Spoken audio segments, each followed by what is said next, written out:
Sa ngayon nagkagulo na sa sa Senado. So makikita natin si Bato, no? Nandoon kasi si Bato.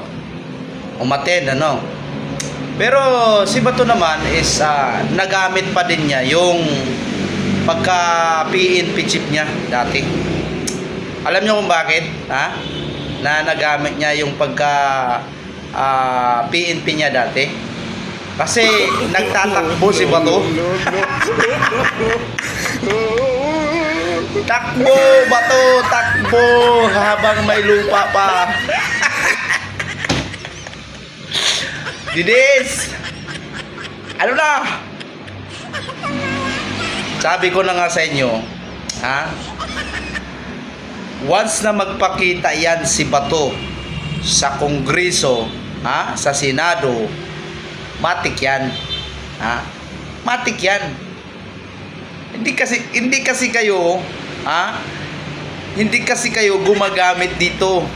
Dito hindi kayo gumagamit. So ngayon, nangyari, nagkasugat-sugatan pa si Bato sa kakagapang niya. Gapang si Bato.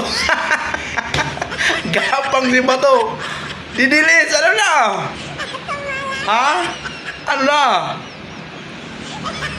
Diba? Kung ginamit yung dito nyo, ginamit niya yung dito niya, hindi na dapat siya nagpakita. So, hindi pa siya masusugatan sa kamay niya. Diba? Ay, nako. Talaga. Nagkakagulo sa labas. Sa Senado, nagkakagulo. Pero doon talaga ako, doon talaga ako natawa. Kay Bato. Kasi nagamit niya talaga yung pagka-PNP niya. Gapang si Bato, gapang. Yun sinasabi na takbo hanggat may lupa. Di ba?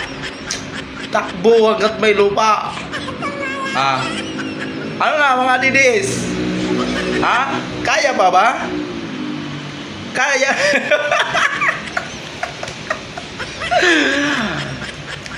Ay nako.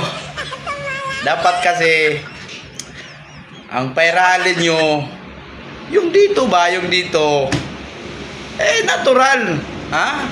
Nandyan si Trillanes siyempre diyan may wasan ni Trillanes na maging advance din yung isip ni Trillanes, diba? Matik yun.